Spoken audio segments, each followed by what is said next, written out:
అందరికీ నమస్కారాలు. మన అందరి లక్ష్యము మన పిల్లల భవిష్యత్తు. భావితరాలకి మంచి నైపుణ్యాలు ఇవ్వాలనే తాపత్రయము తప్పన అందరిలోనే ఉంటుంది. అందుకు మీ సామర్థ్యం, నా అనుభవం, విజయం అనే కాన్సెప్ట్ని మేము ముందు ఉంచుతున్నాం. దయచేసి పరిశీలించండి, విశ్లేషించండి. నేటి పోటీ పరిస్థితి, ప్రస్తుతం ప్రతిభ ఉద్యోగాలు, మన పిల్లల భవిష్యత్తు రూపకల్పనలో తల్లిదండ్రుల పాత్ర కీలకం. మన పిల్లల విద్య అభ్యాసంలో మేధావుల సలహాలు, సూచనలతో సహకారము పిల్లలకు అందించాలి. అప్పుడే పిల్లలు నాణ్యమైన విద్యను అందుకోగలరు.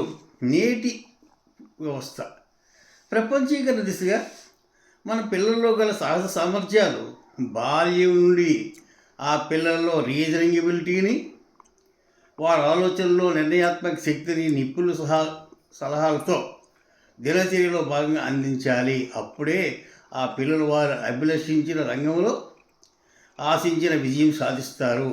ఆ దిశగా తల్లిదండ్రులు పిల్లల బంగారు భవిష్యత్తుకు బాటలు వేయగల శక్తి వారిలో ఉంది అని నా నమ్మకం.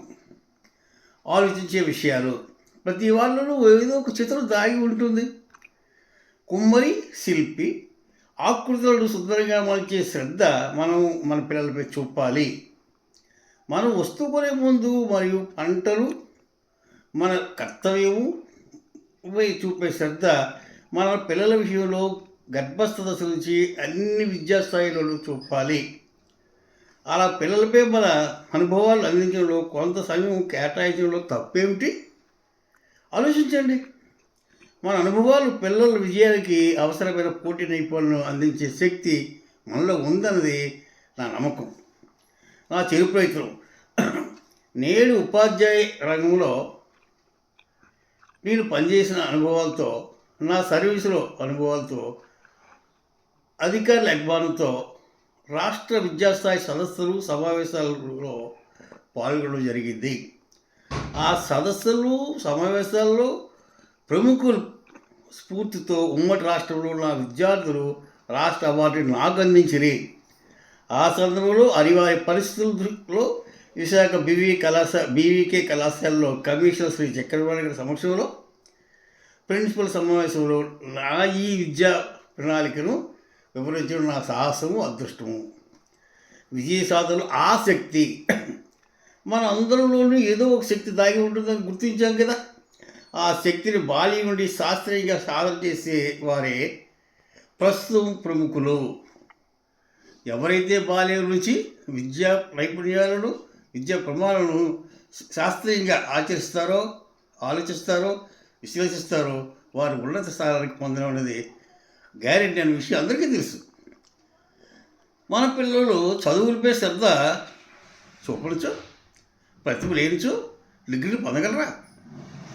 వ్యవసాయ, కార్మిక, సేవా రంగాల్లో అద్భుతాలు సాధించగలమా? ఆలోచించండి. మన ప్రతి ఒక్కరిలో ఏదో ఒక నైపుణ్యం దాగి ఉంటుందని సూత్రాల ఆధారంగా ఆయా రంగాల్లో ప్రముఖులు ఎంతోమంది కనిపిస్తున్నారు మనకి. సాధన పిల్లల విజయాలు. ఉపాధ్యాయ రంగంలో కూడా నేను మన పిల్లలు పోటీ పరీక్షల్లో విజయాలు సాధించే పోటీ నైపుణ్యాలతో మెలకువలు అందిస్తూ అన్ని సబ్జెక్టులతో నోట్స్లు తయారు చేశాను. వాటిని నిరక్షరాస్యులు కూడా మనం వారి పిల్లలకు అందించగల సూచనలు, సలహాలు ఇచ్చి ఆ పట్టాలను, ఆ కీ నోట్స్ని అందిస్తే వారు కూడా వారి పిల్లలు తయారు చేసుకోగలరు. విజయ రహస్యము, పిల్లల పాఠ్యాంశాలను అందులో ముఖ్యాంశాలు కీ నోటింగ్గా తయారు చేస్తాం. జ్ఞాపకశక్తి మార్గాలుగా చెప్పడం, చెప్పించడం, చదవడం, చదివించడం, వినడం, వినిపించడం, గుర్తించడం, గుర్తు చేయడం మొదలగు పునక్షణ సాధన, ఈ 2 మార్గాల ద్వారా మన పిల్లల్లో వాళ్ళు నేర్చుకున్న పాఠ్యాంశాల నుంచే పోటీ నైపుణ్యం తయారు చేయగలిగిన శక్తి మనలో ఉంది. అది మీరేం శ్రమపడాల్సిన లేక నేను రిటైర్ అయిన తర్వాత ఖాళీగా ఉన్నాను కాబట్టి అవన్నీ కూడా రాశాను. వాటిని ఒకసారి పరిశీలించండి, విశ్లేషించండి, సూచనలు, సలహాలు ఇవ్వండి. విద్యులు మీరు ఆలోచించండి. ఇట్లు సమాజ అభివృద్ధి, పిల్లలు శ్రేయస్కోరే మీ అభిమాని హిమంత్ బైరాగి. నా కాంటాక్ట్ నెంబరు 9908354090.